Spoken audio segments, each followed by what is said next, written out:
Hello, I'm Maria Hall Brown. Welcome to Protest and Promise, a wonderful opportunity for young Angelenos to get to know those in their community that make a difference.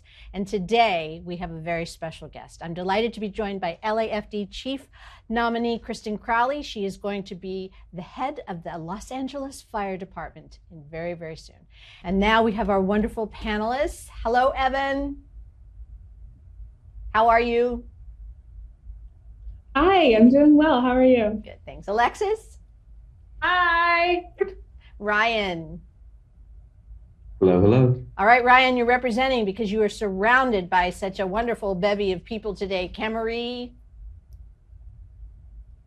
and Allison. Hello. Hi. All right, well, it's fantastic to have Chief Crowley with us today. She's going to be the first female chief of the LAFD, the Los Angeles Fire Department. Definitely blazing trails, representing a really forward-thinking approach to the way Los Angeles runs. And so I would imagine that you guys maybe have something to say or something you want to ask. Alexis, what do you want to say to Chief Crowley?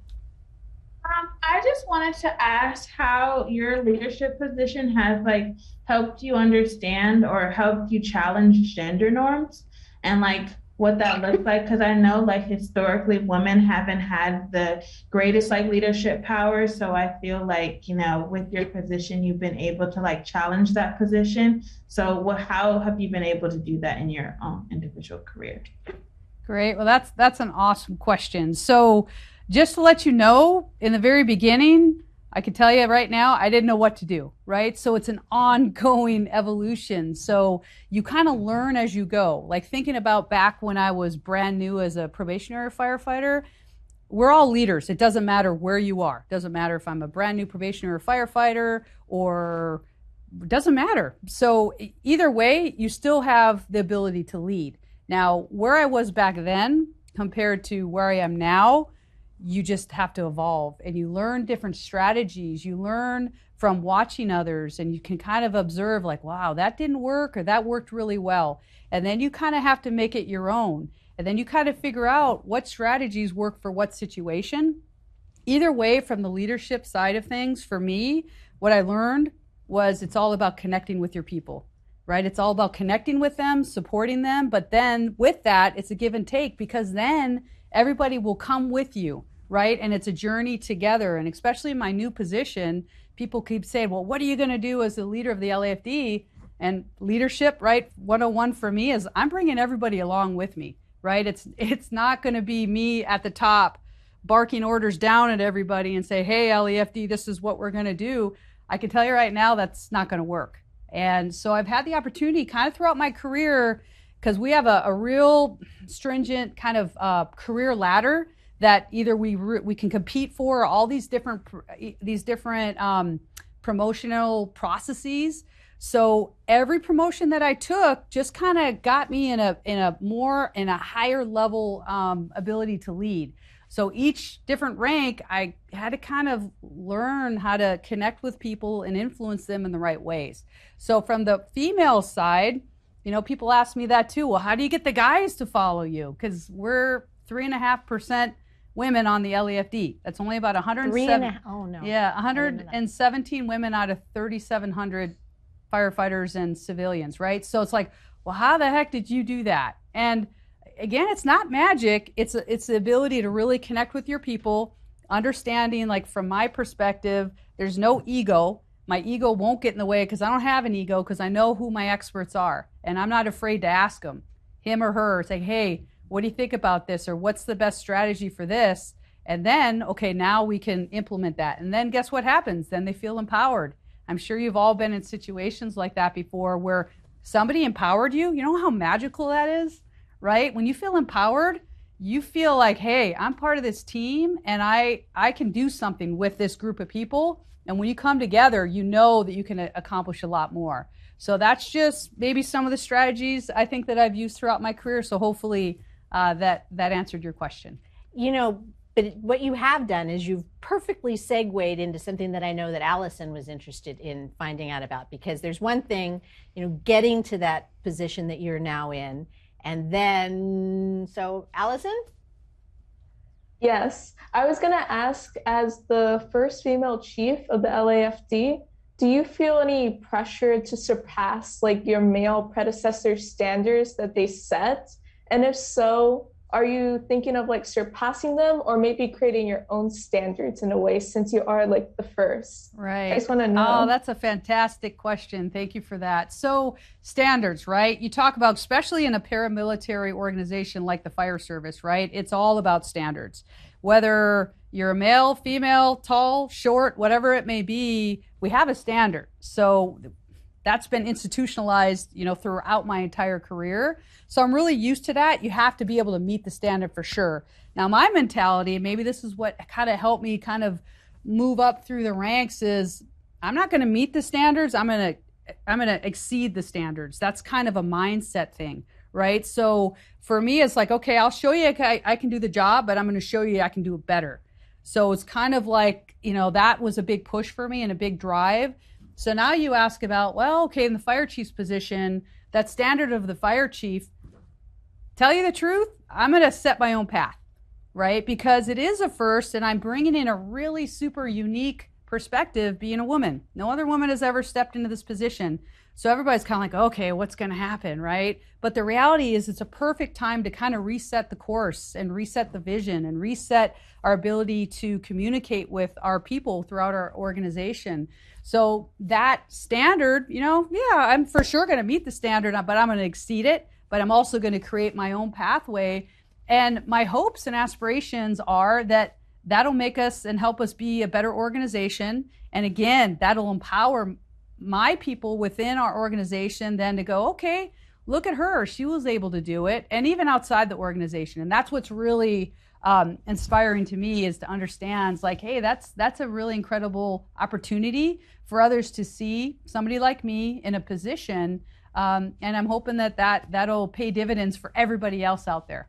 I'm going to jump in, which is really rude, and forgive me, all of you, because I'm curious, because you said I'm a woman. Mm-hmm.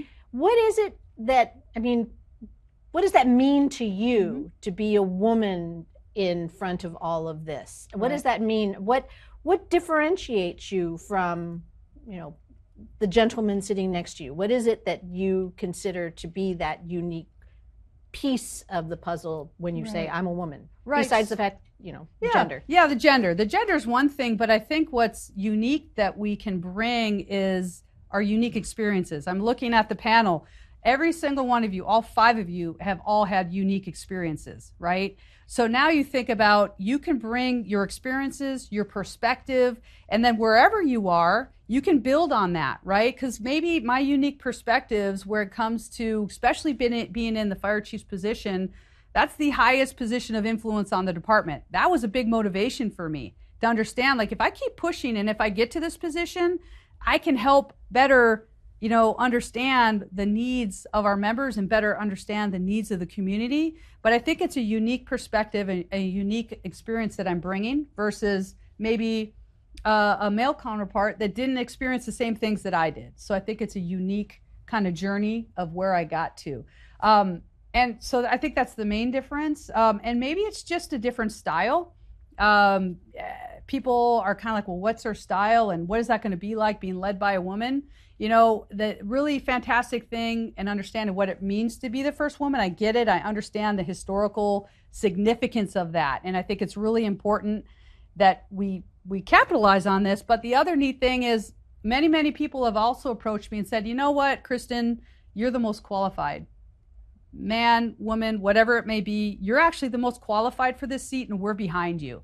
So that made me feel really good too, because some people may say, oh, you got it because you're a woman. It's like, okay, you know, whatever their thoughts are, that's fine, rolls right off my back. But the reality is when people truly look at what you're bringing to the table, your experience, all of your preparation, your education, how you've set yourself up for success, all of that comes to the table. And either you're going to be sitting there with the skill set and the value wherever you go to work, whatever you decide to do in your career. Remember that you're bringing, whatever you're bringing to the table is how you've kind of set yourself up for success. So it's kind of the same thing that I think I'm bringing is a unique perspective. I think it's a unique energy. It's perhaps the ability to kind of step back and really listen to people and then empower them. And I think that's what I'm bringing to the table. Okay, which is a perfect segue into, I know what Evan was thinking about, you know, when it comes to motivating others that might have the same thought process. But, you know, I'll let you ask the question, Evan. Yes, I was wondering what programs already exist and what do you plan to implement or change to support girls and young people in general that are interested in careers in the fire department?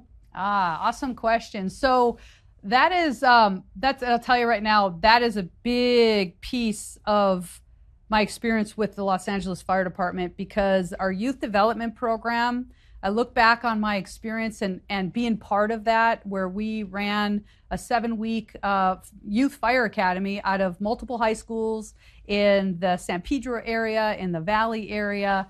And to see these young adults, older kids come through our program and transform, I'm not kidding you, they transform in 7 weeks to see where they were in the beginning. We focused on, you know, just kind of planting the seed for those individuals that, hey, I never thought about becoming a firefighter. So they got hands-on. They got to start a chainsaw. They got to go up a 100-foot aerial ladder. They got to throw out the, you know, put on the turnout coats and the bottle and go up the, you know, 7 flights of stairs. And we introduced that to them. But the other thing that we did is we focused on life skills. We actually talked to these young adults, say, hey, let's talk about how you can greet somebody and shake somebody's hand and look at them in the eye. Let's talk to you about how to do an interview. Let's go through some interviews. Let's have you compete to be a squad leader. Let's, you know, so all those things. So I saw that and how much that impacted the youth of the in the areas in LA City.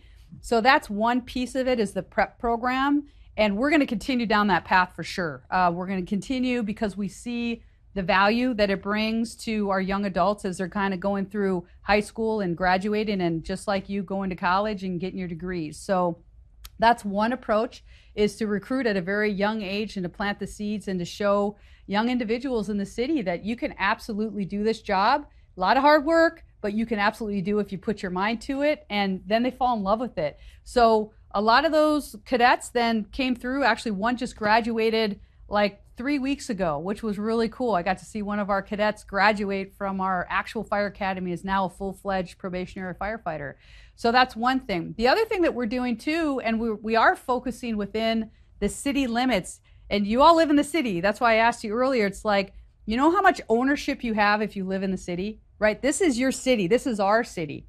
So we're actively recruiting in the city. And we're also conducting girls' camps. So from the female perspective, a lot of young girls never even think about becoming firefighters. I didn't think about it till I was out of college and moved out here from the Midwest. So, you know, it's just really important that we plant that seed early, that girls and young boys and young girls, it's both, see women in leadership positions. So they can see, like, that's normal. And we're getting there, because the more of us that show up and are qualified to step into these roles, the more normal it's going to be. It's not going to be like, oh, the first anything. I certainly am the first. I'm not going to be the last female fire chief. I can tell you that for the city of LA. Yeah. So with that, you know, we're going to keep focusing on girls' camps, and then just keep developing and showing our young people in the city of LA that the fire department is an incredible career. It's something that you get off in the morning at a 24-hour shift and you think like, wow, I actually impacted many, many, many people's lives in a 24-hour period. And not a lot of careers allow you to do that, you know, and that just feeds your soul. If that's the appropriate way to say it, it feeds my soul that when you go out there and you serve others, it's a pretty incredible feeling. Camry, I know that you are someone who really cares about, you know, making a difference. So what would you like to ask Chief Crowley and maybe tell her? Yes, for sure. I'd first like to tell her congratulations. Thank you.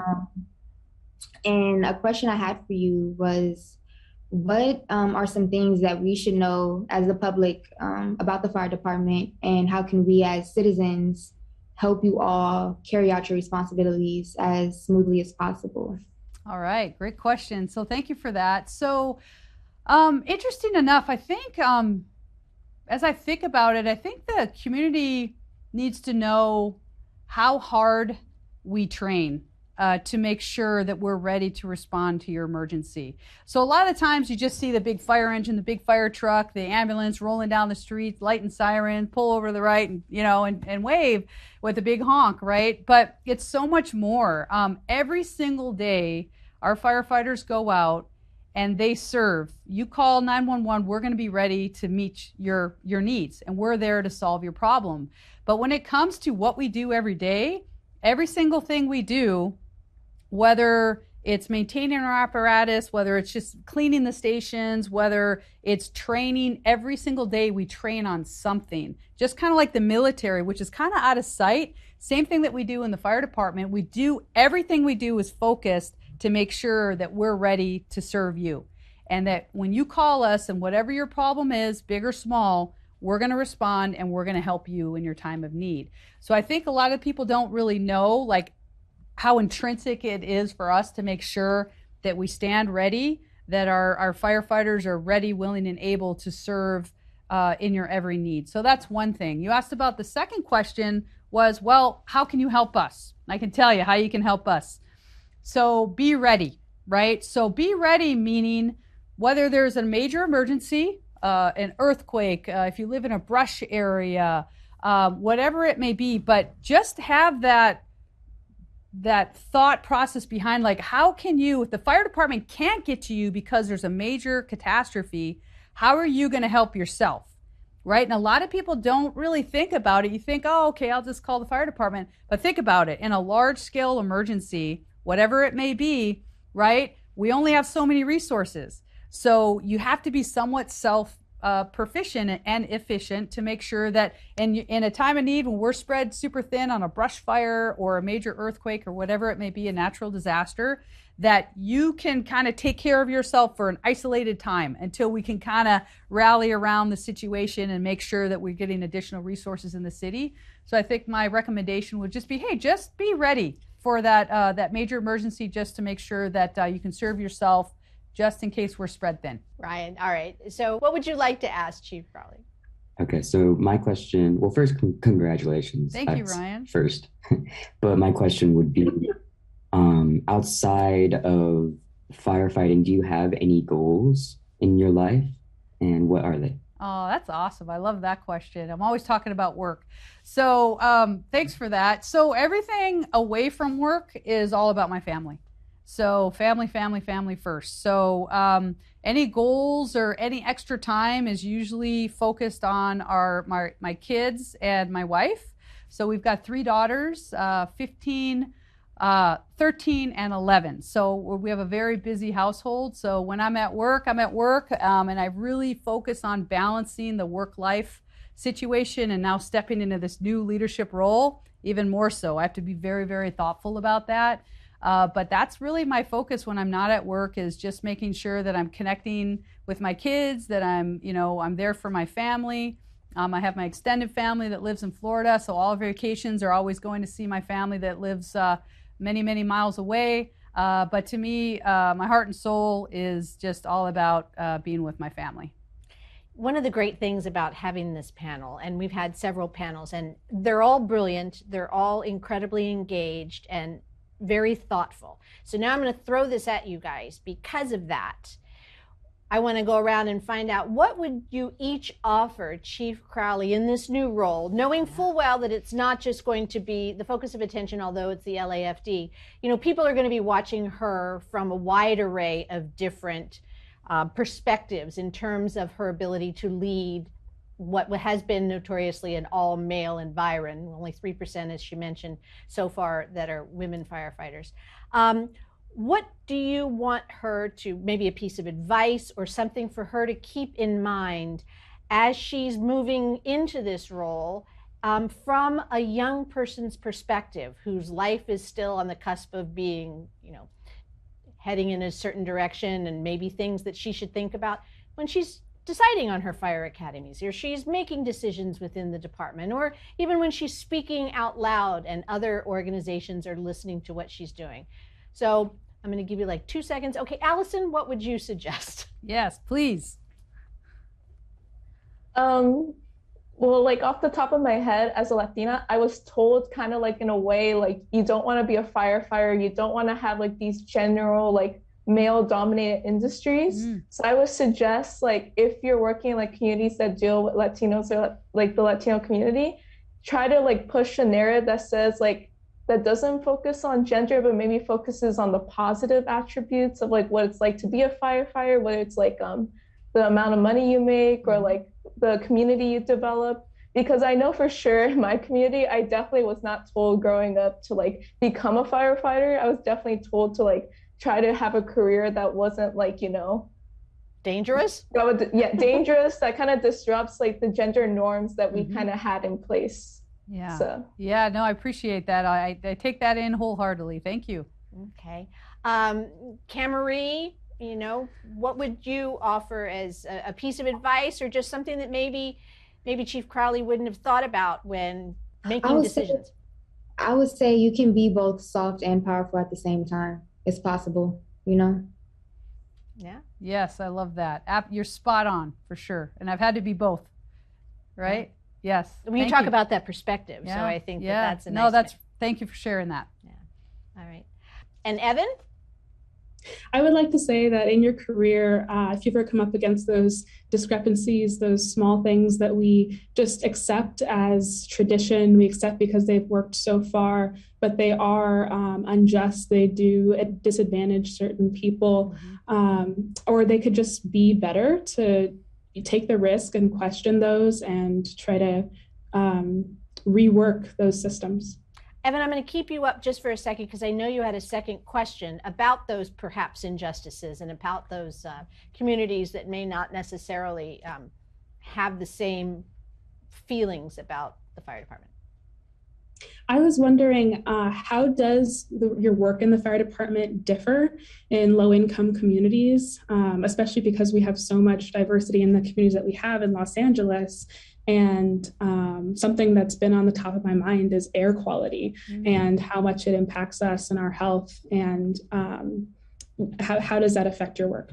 Right. So great question. And it should be right in the forefront of your mind, right? So if you're living that. So I think, at least from the emergency services side, the good news is from the fire department, service is service, meaning we have 106 fire stations that are located strategically throughout the city. So wherever you are within the boundaries of LA City, you're going to have a fire engine, fire truck, a rescue, a EMT ambulance, all at your disposal, meaning to serve the community that you live in. So there's no inequities there, but I think from the fire service side, where we can always be better is how can we better connect with our communities, right? So you have a local fire station, so how can we better connect with you and your needs, looking at it from a diversity, equity, and inclusion lens. And from my perspective, especially stepping into this new spot, the DEI, or the diversity, equity, inclusion lens, is going to be institutionalized throughout our entire department. So that's going to be one of my goals, and that's going to be a goal that we're going to achieve. So that comes with training, but more importantly, it's going to bring us closer to each and every one of you who live in the community, so that we can listen and see if, hey, is there anything else that the fire department can do better for you? Because we can't see everything, right? So we need to make sure that we're connecting with you and ensuring that that everything across the board is inclusive and equitable. And the diversity piece for us is really, really important as we're recruiting, right? Diversity is so important. It goes, as you all know, beyond just gender and ethnicity. It's everything that we bring to the table. It's how we can speak the language, how we can connect with the community. So that, just I can assure you, is in the very forefront of my mind, and I'm gonna be focusing on that. Awesome. All right, Ryan, thoughts? I believe that you've had a long road up to this point to get to this position. And in order to do that, you encountered a lot of vulnerable situations. And there's going to be a lot of more that you need to express your most authentic self, which I think is what you're really great at doing already. And so I just want to say thank you. And as long as you're continuing doing that, I don't think you have much to worry about. Oh, that means a lot. Thank you very much. That does. Thank you. All right. Alexis? Yes, going off of what everybody else said, I just think that it's very important to be like very intentional and impactful, and also like create really safe spaces that are like safe solidarity spaces that allow people to just embrace just be vulnerable, because I know that this is a very like difficult position. So like I just feel like being able to emphasize vulnerability and like you make vulnerability a strength instead of a weakness, that you could just create spaces where everybody feels safe and feels the ability to be like, yes, I have the power to speak my own individual truth and share my own experiences because I have power and I have agency. So just being able to create those safe spaces outside of the organization as well as like within your space as a firefighter. Oh, that's awesome. Can you all come work for us? Sure. Come on, let's go. Come on, LAFD's hiring. Come on, I mean it. You got a communications director. Yeah, fantastic. You've got a recruitment director. Oh, I got to listen back. I'm taking notes, believe me. Thank you very much. That's very, very powerful thoughts. Thank you for sharing that. No, I love the idea of, but tough but sensitive, in tune and aware and equal. But, you have this great opportunity because you have this remarkable group in front of you. What do you want to tell them from your perspective as a young woman who didn't intend to go on this direction, but once she saw the opportunities, grabbed them, worked for them, and pursued them? What do you want to offer them as advice? All right. So, okay, it's my turn. I love that. So my advice to the 5 of you, by the way, all 5 of you are brilliant. Brilliant. So thank you for sharing your thoughts with me. But I think just in a nutshell, just always keep your options open. Just like what we were talking about, I was on my way to medical school. I thought orthopedic surgeon, I want to be an orthopedic surgeon, and then boom, this came up and I went for it, and I'm doing exactly what I should be doing. So I think what I would relay is just, keep those options open, and also just understand that you as an individual are a tremendous value. No matter where you are, what you do, you have your own individual value and power that you bring, right? So I think you got to show that, you got to feel that, and sometimes you need to kind of push yourself. It's always great to have that mentor to kind of help you along, and I've had that as well. But some of that power comes from within, right? So listen to that, listen to your thoughts, and keep your options open, and I think the skies will be the limit for you. Along those, keeping the options open, be open to change. Yeah, absolutely. Because I know that one of the things about, all of you is that these last 2 years have been really trying, and they have been really disconcerting because of what's gone on in the world. But I think that, this is a great opportunity for all of you to realize potential, but be willing to understand that maybe that doesn't look the way you thought it was going to look. Yeah, absolutely. Yeah. All right. Yeah. All right. Well, I cannot thank you all enough. Ryan, Allison, Evan, Camry, Alexis, you are brilliant. And Chief Crowley, thank you for the time. I know that your time is precious, and we're very excited about all the good work you're going to be doing here in Los Angeles. Thank you so much, and thank you to the panel. Okay. And that's a wrap on this Protest and Promise.